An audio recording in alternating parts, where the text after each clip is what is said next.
la entrevista recibimos a un doctor en Historia por la Pontificia Universidad Católica de Valparaíso y magíster en Historia por la Universidad de Chile.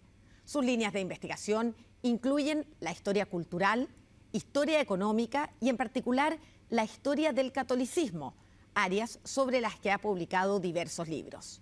Hoy es uno de los mayores expertos académicos en Chile y América Latina sobre la Iglesia Católica. En la entrevista le damos la bienvenida a Marcial Sánchez.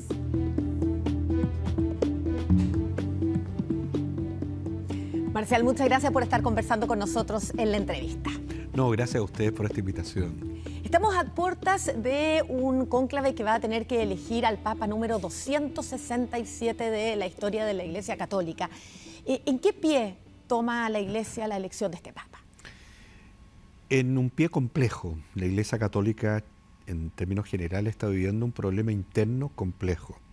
Y es un problema interno porque han habido temas internos como los abusos sexuales, abusos de poder y conciencia, que fueron dados a conocer desde la época de Benedicto, y Francisco trató de solucionar el problema generando toda una reforma de la curia.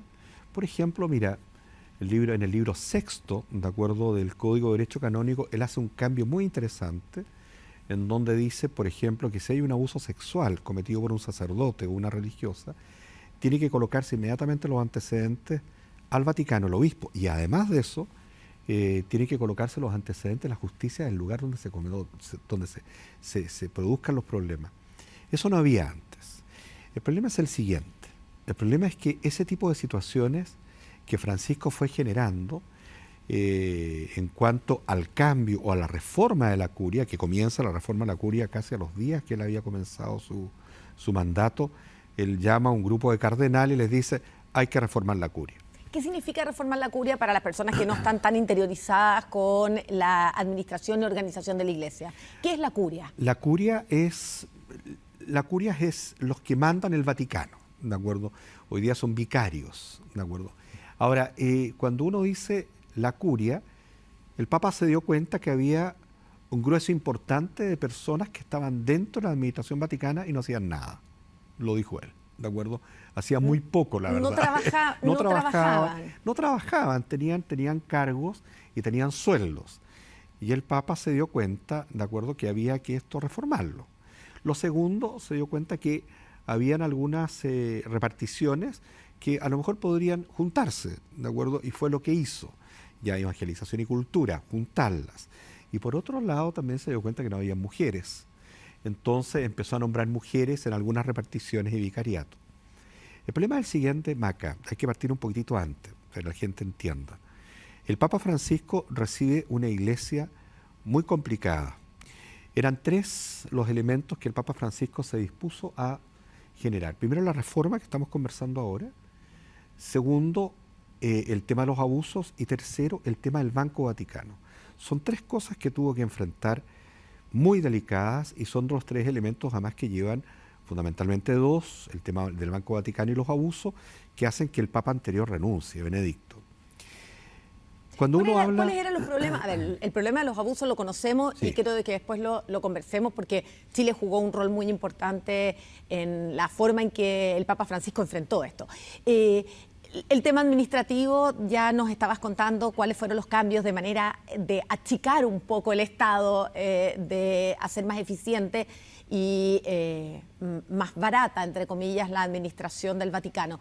¿Y qué pasaba con el Banco Vaticano?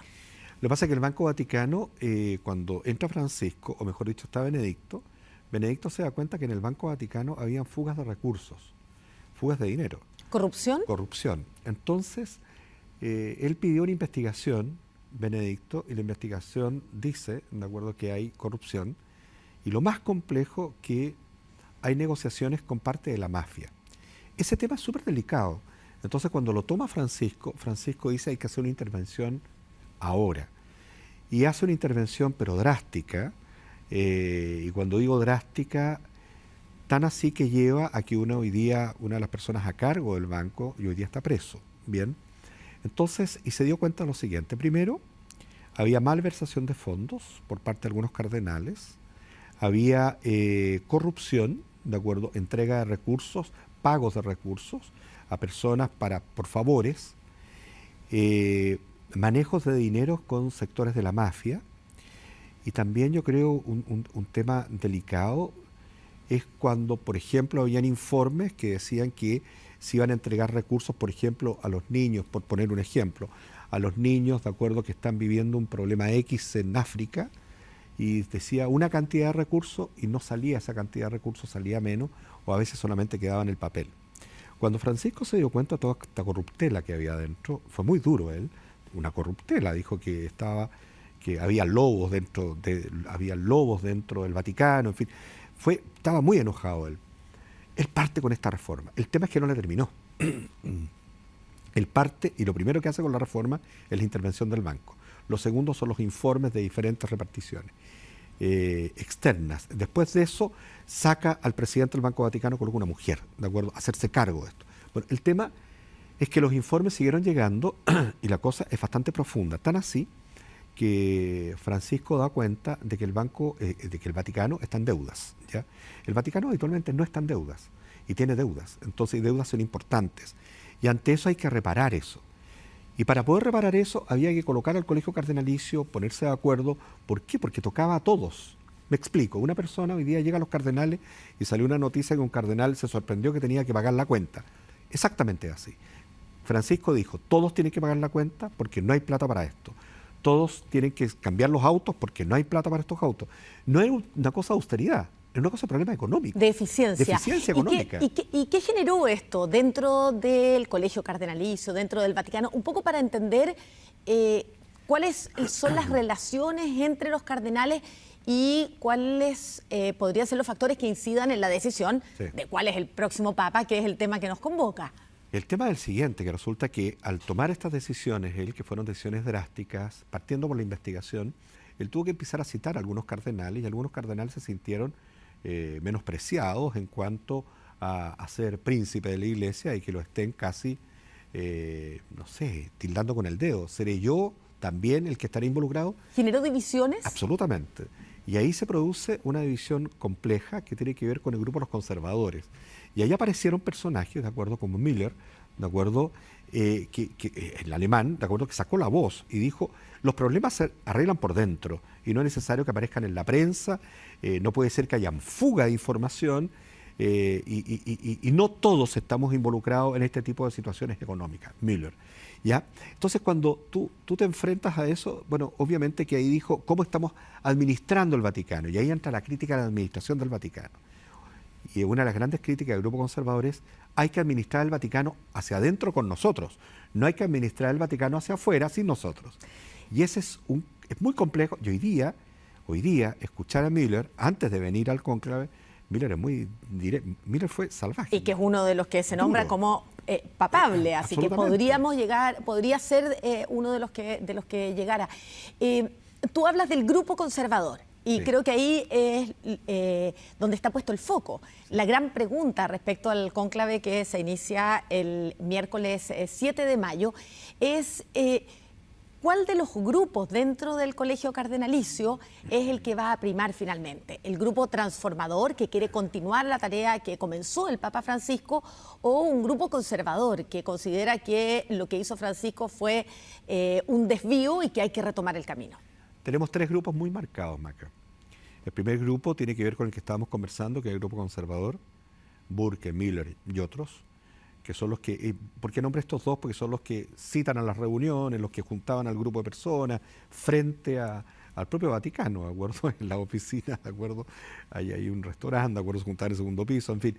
El tema es, ellos citaban al resto, ¿bien? Pero ese es el grupo conservador. ¿Qué quiere hacer ese grupo conservador? Muy simple. Ese grupo conservador lo que quiere hacer, hoy día yo escuchaba a Müller, es decir, hay que empezar a borrar ciertas cosas que se han hecho mal. Enmendar el rumbo para ellos es lo que Francisco lo que hizo fue desviarse del camino. Un mundo más dogmático, ¿de acuerdo? Preocuparnos más de las pastorales, preocuparnos más que la mujer haga lo que tiene que hacer. ¿de acuerdo? Y no necesariamente tener responsabilidades que no le corresponden, ¿ya? O que los laicos asuman la responsabilidad que le corresponde como laicos. Es decir, son personas que plantean ese tipo de cosas. Que no están de acuerdo con que se haya incorporado a los laicos a la administración del Vaticano, a las mujeres. Incluso hoy día una mujer es la gobernadora del Vaticano, o sea, es la máxima autoridad política después del Papa de la ciudad del Vaticano. Exactamente. O del Estado, de la ciudad-Estado. Todo el mundo LGTQ+, por ejemplo, fuera con ese mundo, el mundo homosexual, eso no puede ser. Sigue manteniendo, por ejemplo, Burke, de acuerdo que es una enfermedad psicológica, de acuerdo que hay que tratarla, de acuerdo no puede ser, no es una condición humana, como dijo el Papa Francisco. Esa es una línea. La otra línea tiene más bien que ver con los bergolianos, de acuerdo, les han puesto los liberales, en fin, los que siguen la línea de Francisco. Y los que siguen la línea de Francisco, ahí tenemos dos vertientes. Una que quieren profundizar, ya, y quieren avanzar rápidamente, y ahí hay cardenales que han trabajado con el mundo LGTQ+, por ejemplo, están trabajando fuertemente con el tema de las mujeres, quieren mujeres diaconisas, quieren efectivamente que el mundo LGTQ+ tenga efectivamente una realidad interna dentro del Vaticano. El tema de los seminarios, también abrir un poco el tema de los seminarios hacia la condición humana. Es decir, están en ese proceso. Y además de eso, que los laicos efectivamente tengan preponderancia. Más aún, hay algunos que dicen, ¿por qué no un obispo puede ser laico? ¿De acuerdo? Es decir, están entrando en esa dinámica. Y el tema del celibato. Hay algunos que ya están levantando voz a decir, podríamos tener obispos que quieran ser célibes y otros que no, y dependiendo de eso, los cargos que pueden ocupar, por ejemplo. El propio Papa Francisco, en una entrevista, cuando le preguntan respecto al celibato, dice que no es un dogma. Exactamente. El que los sacerdotes no puedan tener una familia, no puedan casarse, que no es un dogma de la Iglesia y que entonces podría conversarse y discutirse. Es decir, deja la puerta abierta. Respecto a los homosexuales, por ejemplo, no está de acuerdo con el matrimonio homosexual, califica la homosexualidad como un pecado, que es una cosa bien impresionante, viniendo desde el Papa Francisco, muy lejano a lo que hubiéramos esperado. Sin embargo, autoriza la bendición de parejas homosexuales, sí, que causó gran polémica. Y respecto a las mujeres, él seguía insistiendo que no era el rol de las mujeres ser sacerdotisas y fue muy firme en eso. Sin embargo, las incorporó en la administración. Por lo tanto, dio pasos, pero para algunos fueron pasos pequeños que no profundizaron esa reforma. ¿Hay espacio ahora para terminarlas, profundizarlas? Te digo, hay un grupo que efectivamente quiere profundizar esa reforma. Bien, te agradezco el tema del celibato, porque cuando el Papa dice que no es dogma, para que la gente sepa, hay un concilio que es el concilio de Nicea. El concilio de Nicea son 8 puntos. Estamos hablando del 320 y tantos, ¿de acuerdo? Siglo IV después de Cristo. Y ahí se ordena la Iglesia.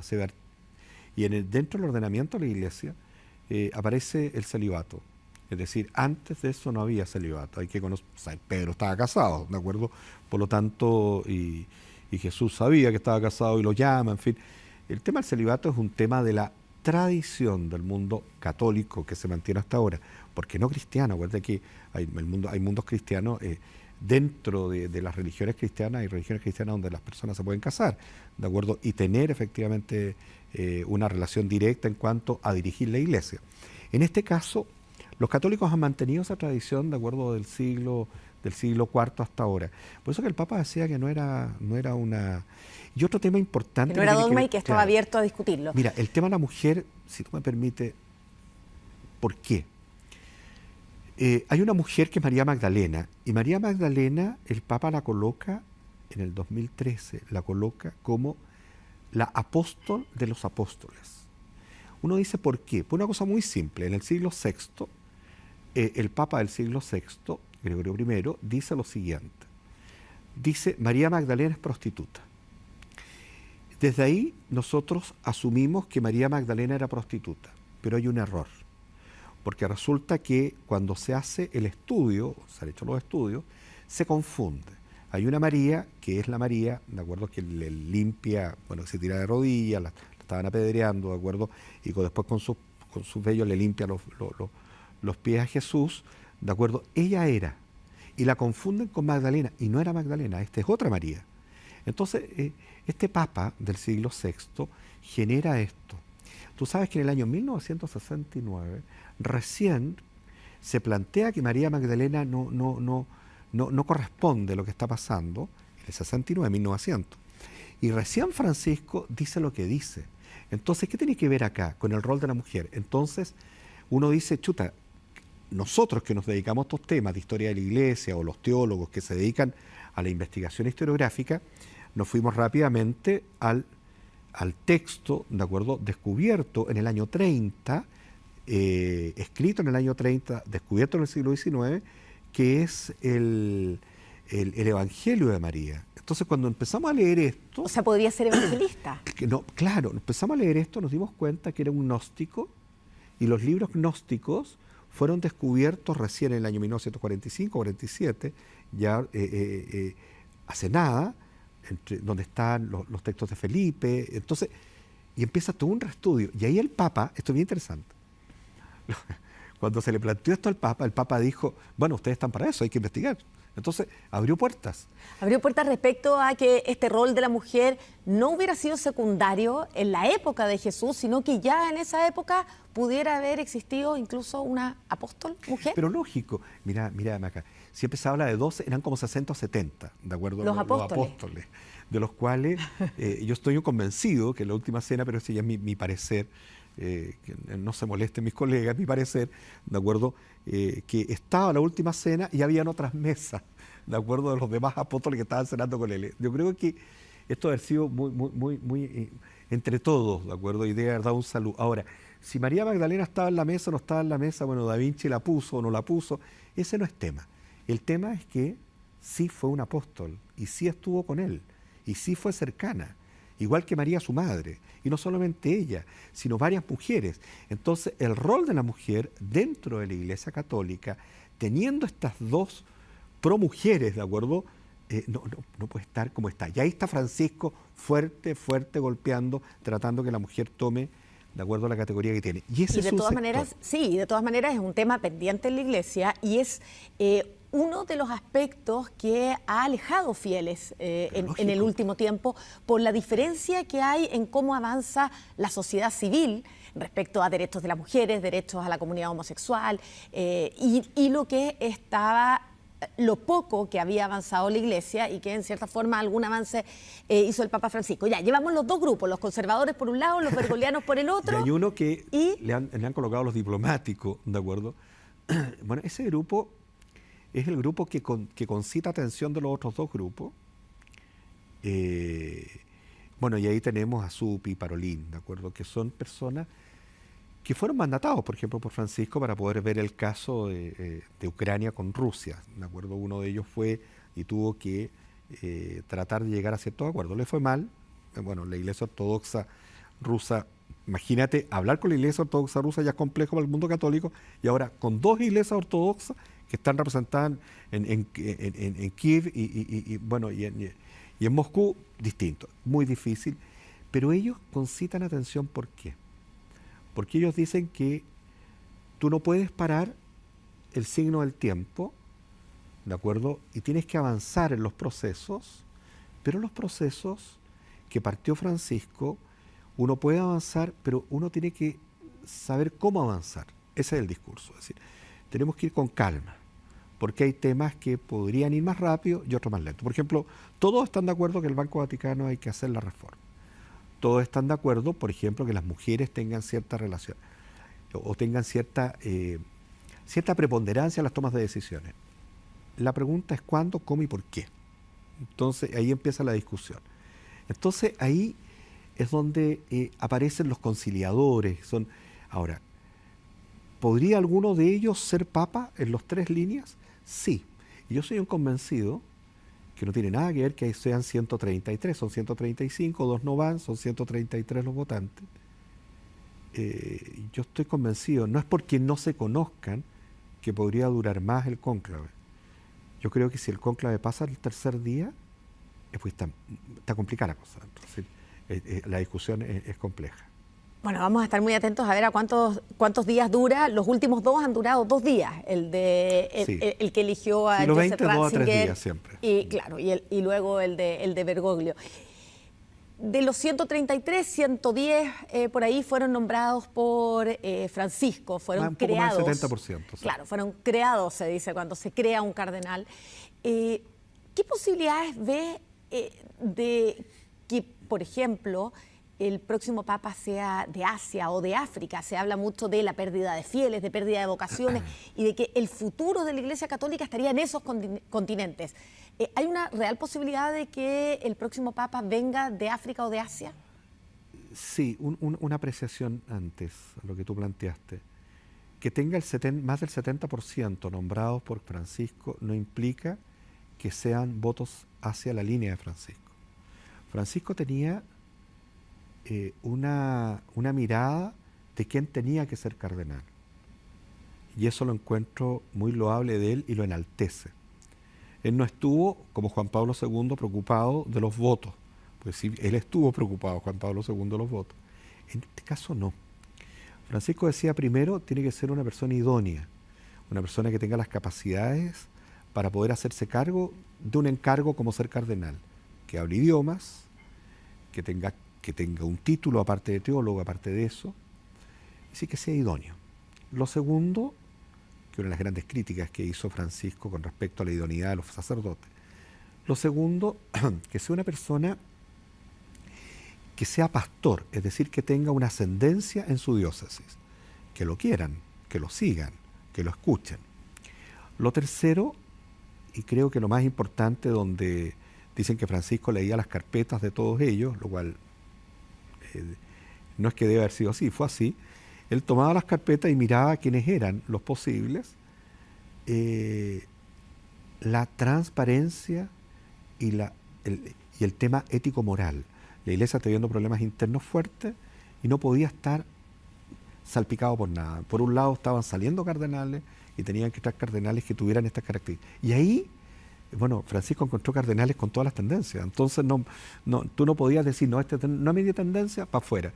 Él habría actuado mal según lo que él mismo pregonaba. Entonces... Entiendo. Entonces estos 110 cardenales nombrados por él no necesariamente aseguran que su sucesor sea de su misma línea, pero sí agrega una dificultad a este cónclave que tú ya estabas vaticinando podría ser más largo que los anteriores. Uno, porque no se conocen, porque son relativamente nuevos los nombramientos, y lo otro porque son de lugares muy diversos. Hay 71 países representados en el Colegio Cardenalicio, y si antes los cardenales estaban más concentrados en Europa, hoy día, y ahí vuelvo a la pregunta, hay mucho más peso de continentes, por ejemplo, como el asiático y el africano, que antes estaban subrepresentados. Sí, Macarena, se conocen. Y yo te voy a explicar cómo se conocen. Los cardenales trabajan en vicariatos, ¿de acuerdo? Entonces los vicariatos, ellos tienen que viajar y se conocen ahí. Pero cada una de las zonas, la Iglesia se divide en zonas, no en continentes, en zonas. Entonces, si tú ves la zona europea, ellos se reúnen, los cardenales se reúnen. La zona americana, sudamericana también, ¿de acuerdo? En Estados Unidos se reúnen, se conocen, ¿ya? En África se conocen y en Asia se conocen. Entonces, entre ellos se conocen. ¿Cómo se cruzan? Se cruzan a través de... Hoy día estamos en un mundo donde está absolutamente... La tecnología está en la mano, ¿de acuerdo? Se sabe, ¿de acuerdo?, que muchos de ellos han tenido reuniones online, ¿de acuerdo?, para poder conocerse también antes de esto, ¿bien? Lo que sí, no se han reunido nunca todos. Y ahí hay un punto. No se han reunido nunca todos. Entonces una cosa es que yo lo observe en una reunión, por ejemplo, en Latinoamérica, a que yo lo vea en esta reunión. Porque hay condiciones distintas, formas distintas, estilos distintos, y ahí es donde empieza, ¿de acuerdo? Y ahí aparece lo que tú me has preguntado 2 veces, ya no te he contestado, que tiene que ver con el mundo del Asia. Claro que sí. Y aquí depende mucho lo que la Iglesia quiera hacer. Estoy hablando de la Iglesia Católica quiere hacer. Si la Iglesia Católica quiere afianzar los lugares donde el mundo católico existe y afianzarlo fuertemente, es decir, focalizarse su trabajo ahí, Latinoamérica, por ejemplo, Europa. Europa va a la baja, Latinoamérica está stand-by, ¿de acuerdo? Porque hay países que han bajado mucho, Chile, el mejor guarismo, 43%, ¿de acuerdo? Pero México se mantiene. Por lo tanto, esos 2 lugares. América del Norte, fundamentalmente Estados Unidos, es un país donde el catolicismo ha ido creciendo también. Bien, entonces tú puedes afianzar. Y eso es lo que dicen algunos conservadores. Hay que afianzar esto. Y en ese sentido sería un nombramiento más tradicional, Claro. europeo, que dicen Exactamente. después de 47 años ya es hora de volver a un papa italiano, incluso dicen algunos. Porque tuvimos un polaco, un alemán, un argentino, ahora tiene que ser nuevamente Y por el italiano, otro lado, o por disculpa, último europeo. Y por el otro lado, tenemos un sector que dice que no, que el afianzar es obvio, dice, eso se da siempre, hay que crecer.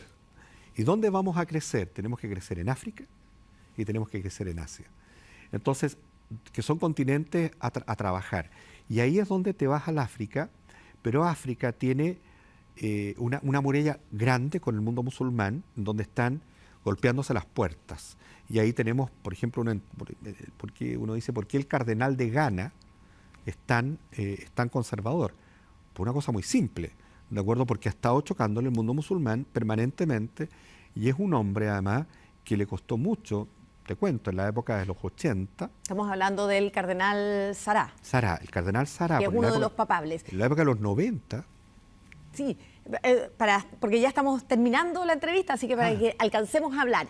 Ese es el cardenal Sará, que es uno de los favoritos para representar a África. Exactamente. Y tú decías que él es uno de los más conservadores dentro de la lista. Es un conservador porque es de Ghana, pero él también lograron en Ghana, imagínate que hay un dialecto llamado Concomba, y fueron capaces de poder llevar la Biblia al Concomba, ¿de acuerdo? Han hecho todo un trabajo. Entonces es un trabajo que yo siempre he pensado que es un trabajo del primer tiempo, ¿ya? Pero hay sectores, de acuerdo, como para mí en lo personal, de acuerdo, que veo interesante el mundo del Asia, ¿ya? Y yo lo veo muy interesante ese mundo porque se abren las puertas. Y ahí hay un candidato que es Antonio Tagle, que es Exactamente. el cardenal de Filipinas, de Manila de Filipinas. Te agradezco, Marcial, se nos acabó el tiempo y la verdad es que hay mucho que conversar, es muy interesante, pero estamos en una semana en que probablemente va a haber distintas discusiones y conversaciones dentro y fuera de la Capilla Sixtina en esto que tiene que decidir el futuro de la Iglesia Católica, y una de las figuras políticas, no solamente es importante para los católicos, sino que es una de las figuras políticas mundiales también relevantes, esto del Papa. Así es que muchas gracias, Marcial, por darnos luces respecto a esta elección. No, gracias a ti, y bueno, yo espero que los cardenales escuchen al Espíritu Santo y no sacan los lesos, ¿no? Porque hoy día yo creo que es una cosa más política que religiosa, esta elección en lo particular. Muchas gracias por haber estado en la entrevista. No, gracias a ustedes.